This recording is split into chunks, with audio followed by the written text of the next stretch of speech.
You mentioned before we turn this on, this is your fourth career. You're a clinical therapist right now, Right. but this is your fourth career. Mm-hmm. What were your other three? Well, I started off as a Marine Corps fighter pilot and a platoon commander. That's what I thought I was going to do, and eventually put 20 plus years in there and retire. That didn't last long. I met Christ in a bunker in Vietnam after having to kill people at close range. And my wife sent me a love letter describing her love for me and her love for the Lord. And I knelt down in the middle of a rocket attack and said, God, I'm always believing you. I don't know who this Jesus is, but sign me up. So that started the process. I was going to test pilot school, headed towards test pilot school, get my master's in aeronautical engineering. And out of the blue, God said, if you ever fly again, you'll do it without me. And go teach my people that don't know that they're my people. I never entered my mind to be a pastor. It's just like, okay, flying career is over, because that was my addiction. That's all I lived for. When I was 4 years old, I saw a fighter airplane. I said, I'm going to do that, and that's all I lived for. So then I ended up in cemetery, and got a master's degree there, and eventually a doctorate degree, and I taught. I thought I was going to be an academic in theology for a long time. But then God called me the senior pastor, and I pastored East Hill Church for 24 years. East Hill Church at Gresham, Oregon. Gresham, Oregon. Grew to about 7,000, and then it's a whole nother hour-long story, which I'll not share with you. Right. God called me out of nowhere and called me to go into full-time sexual addiction therapy. So fighter pilot, pastor, academic, then pastor, and then clinical therapist. Wow. And how long have you been a therapist? Actually, about 20 years, because even when I was a pastor, I was counseling guys, leaders, and men who were sexual addicts. Okay. And then I just developed more and more skills, and I realized the depth of what we're dealing with today is so strong. I have to have some real clinical tools to deal with this. And when you put the biblical along with the clinical, and the clinical, it really works, not just theories, but it's got the science behind it. Anything that works long-term in business or clinical is biblical. And once I wed the two together and integrated it, I just found my calling. How long have you been working with leaders in the church, specifically on the topic of sex and addiction? As I previously said, I've been doing it for 20 plus years. About 21 years ago, our church exploded in growth and became, I think it was the largest church in Oregon. I didn't really keep tabs. And I turned around and realized, because we were meeting mostly on church people, that almost 60% of my leaders were struggling with sexual addiction. How'd you discover that? Oh, I talked with them. When you're an addict, you can pick them out. Yeah. You look at a guy and go, hey, there's another one. Yeah. And probably 70% of the congregation was struggling with some form of addiction. I said, we've got to do something. So I started Pure Desire Ministries, developing Pure Desire small groups for men. And then I realized I had to have it for women, because once the guys told their wife what they'd really done, it was so devastating to them. If you just have groups for guys, it won't work. You've got to have betrayed heart groups for the wives. Yeah. And then we developed sexual addiction groups for women, because they're becoming so significant population. And so I've been... You shared earlier, that's the fastest growing segment, demographic, Women. And guys will always say, wow, I like to marry a sex addict. No, you wouldn't. It's ugly. It's really brutal.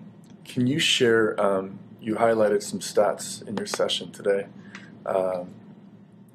on sex addiction in the church. Will you share some of those right now? Just the current stats that you know of. Well, I did a clinical study on Rick Warren's website. I wrote a couple articles for them and did attached a clinical study to it. And 58% of their pastors were addicts, and 24% of the women were addicts. And they're in a huge amount of pain because the shame level is so sky high. And any church I go to, I'll do a clinical survey. I'll make it available. They can do it online. And I've never run into a church that is below 55% of the men are addicts and 30% of the women are addicts. So the last one was a large church in Hawaii, and 59% of their men were addicts and 33% of the women were addicts. And they went like, whoa, that's really bad. I said, well, the normal is about 65% men are addicts and 40% of women. The normal across the board in America, across the world that you know? America is what I can talk about, because pardon me, that's the one that I do the clinical studies with. But no matter where we travel in the world, it's a huge problem in the church. Yeah, you were talking about even South America. Earlier. Oh, South America is gargantuan. We just got back from Ecuador, and we're going to Argentina next year. Been to South Africa. I'm teaching leaders from 10 different nations on sexual addiction. And one leader goes, well, that's really good stuff, thank you. And questions? And he said, yeah, it won't work in our church. And I said, well, why? Is it not biblical? No, it's very biblical. I said, well, why won't it work? Well, he said, all our guys have 2 or 3 wives. I said, well, preach the gospel. He said, well, then there wouldn't be anybody in the church. And I went like, oh, no. So no matter where we go, it's a huge problem. You shared some of the physical and medical realities of the brain for the brain of an addict. Mm-hmm. Talk a little bit about that. Yeah, well, I don't have my brain model here, so it's a little bit hard, you know. But first of all, what I always have to do is delineate that sexual addiction or sexual immorality is not just a moral problem. It's primarily a brain problem. And that's a pretty startling statement for most. It's primarily a brain problem. A brain problem. That's what hit everybody in the room today. You said it wasn't a moral issue. It is a moral problem. It starts a moral problem, but then it becomes a brain problem. We can't disassociate it from a moral problem. But the problem is the church only sees it as a moral problem, so they will tell men to stop their behavior. They don't realize they can't, because sexual addiction changes the neurological structure of the brain. Okay, most addicts, I'd say, of the ones I've counseled, 90+% of them, pardon me, what they're dealing with is they're medicating pain within, and they experience trauma, or they have attachment disorder. In other words, in their family of origin, they were distant. Or 68% of sexual addicts come from rigid, disengaged homes, and a classic rigid, disengaged home is a fundamental evangelical home. All kinds of rules, but no relationship.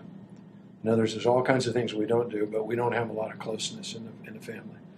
That sets up an attachment disorder. Sexual intimacy, sexual addiction at its core is an intimacy and an attachment disorder. The addict can't be intimate. He doesn't know. Intimacy would terrify him. He can have intercourse. He's constantly looking for another dopamine high in his brain. And once you do that over a period of time, it changes the prefrontal cortex, which is the higher reasoning power of your brain. And you lose the capacity to make moral choices. I've been counseling guys for 20 years. I've never had a guy come into my office that isn't praying, that isn't reading the Bible, that isn't attending church, and he can't stop his behavior. And just to tell him to try harder is to put a noose around his neck and say, pull harder. Which is what we've done. Yeah, I understand, I pastored for 30 years. I understand, stop your behavior, but just stop it. It doesn't work. Right.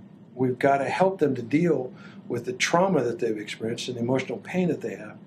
What I'll tell an addict is when he comes in, I'll say, you really want to get free? Well, yeah. Okay, you're going to have to face pain at a level that you've never experienced in your life, because you've been medicating this pain since you were a teenager through sexual activity. You've just been medicating this pain. And you're going to have to get present and face your pain. And once you do, your pain level, things are not going to get better for you. They're going to get a lot worse. See, we're not justifying their behavior and saying, well, they just can't help it. They can't help it, but we can help them get their brain changed, because neuroplasticity, in 1995, they finally were able to verify your brain can change on an ongoing basis. You're creating new neurons. But the way I tell a client, it's like change your brain, change your neurological networks, like sticking your fingers in your forehead and ripping smartly backward. It's tough. Nobody wants to do that. No, they don't want to do it. I have clients just go, man, the pain in here is incredible when I come and see you. I said, we've got to face it. Yeah. We've got to face it. You shared during your session about use of the word survival, that it's almost a survival instinct for an addict to act out the way they do, because that's how they've survived their whole life. Right. Well, their limbic system, by the time you're 3-year-old, your attachment schema, or your way that you attach to people, it's a long story, but what they've done is they've watched moms and babies, and they've noticed that there's 4 types of moms. Those that have secure attachment with their kids, those that the child will avoid the mom. The child will be ambivalent, push to the mom, and then push away, or chaotic, just lay on the floor. And they learn that way to relate to their mom within the first 18 months of their life. And by 3 years of age, it's cemented in their brain. And they did clinical studies, and they carry that attachment approach into their adult with interpersonal relationships. So they've got this pain that's built in here. And they're medicated. That's established at 3? Yeah, by 3. Okay. That's why a healthy mom will hold her child in her left arm 70% of the time, because the right side of her brain is accessing the right side of the child's brain. And the right side of your brain, from 6 months to about a year and a half, grows. Just your brain doesn't go even, goes left, right. The right side grows significantly during that period of time. That's your relational side of your brain. Okay? That's not the logical side of your brain.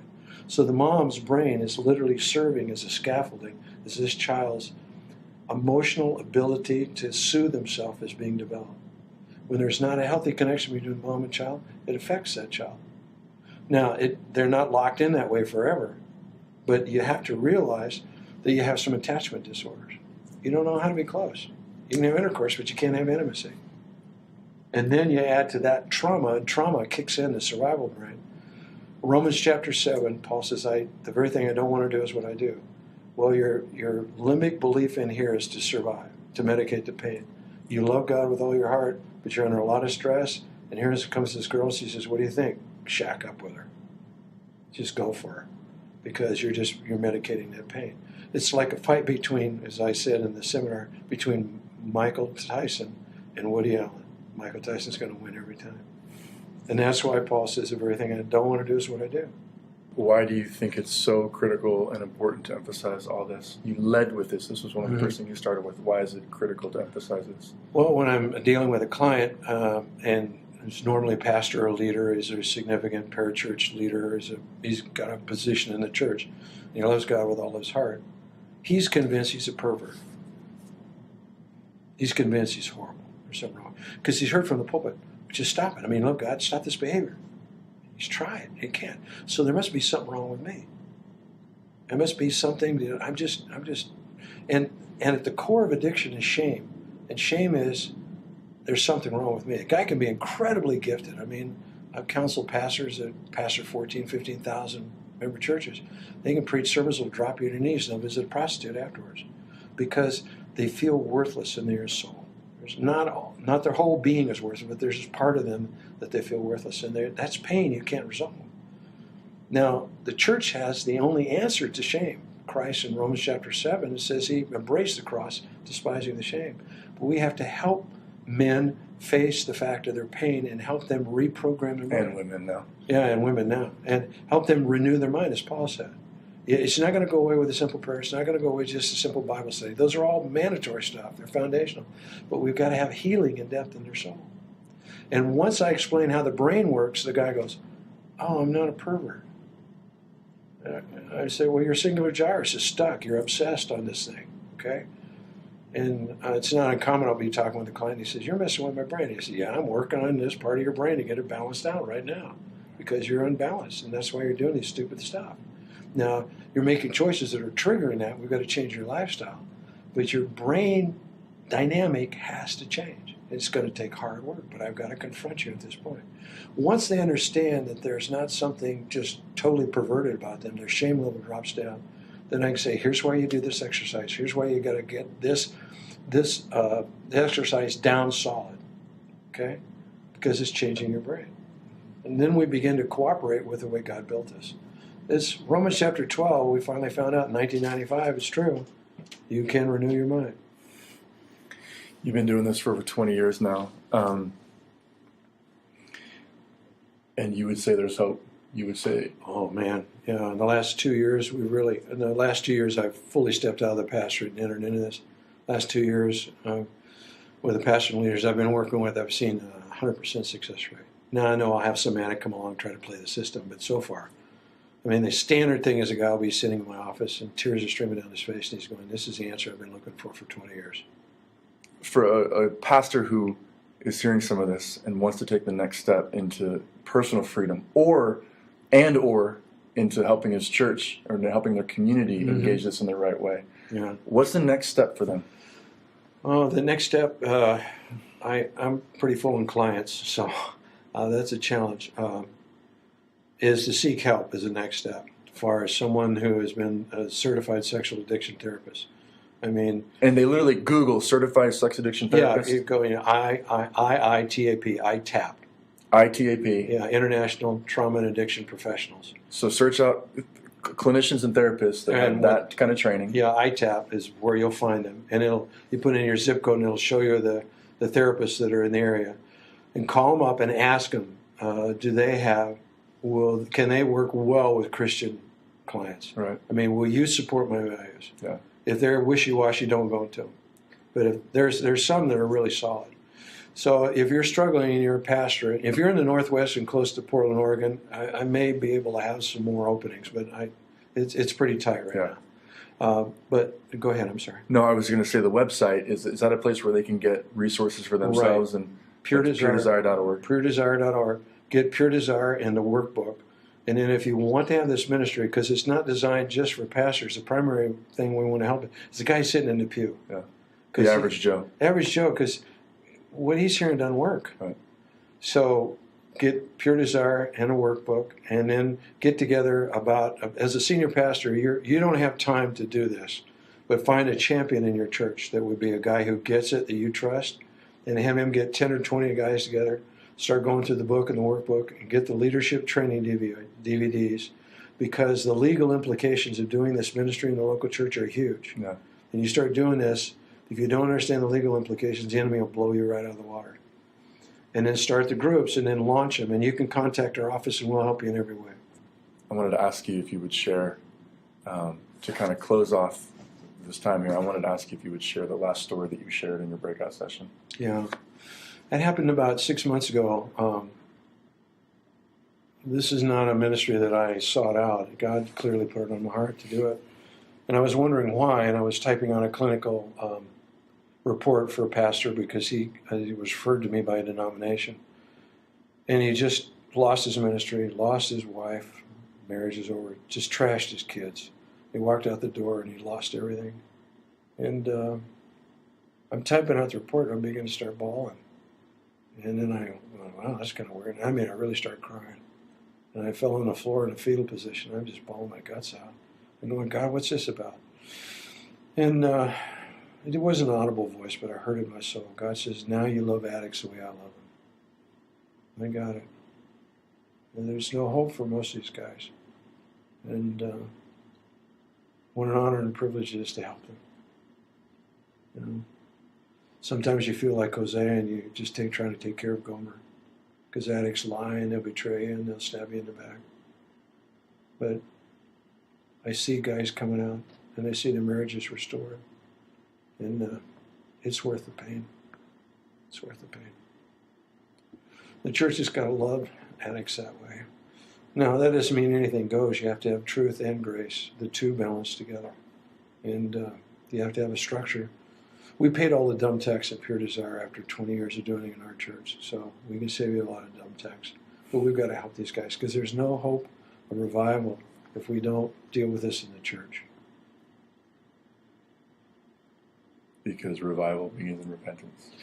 Well, because the church is so addicted, God would have to repent to give us revival right now. In Exodus chapter 18, he says, I'm taking you into the promised land, not because I think you're so special, but because the people in the promised land have done this kind of behavior. You read through it reads like the front page of the LA Times, all the sexual stuff. And he said, if you're involved in this kind of behavior, I'll spit you out of the land as well. And they were, and he did. And I think America's right on the edge of getting spit out. Church has got to wake up. Thanks for taking a few minutes with us here. Thanks for being here at Idea Thank Camp. you. And we'll have the website on the blog here, puredesire.org. Thanks, Shelby. Appreciate it. Yeah. Thank you. All right.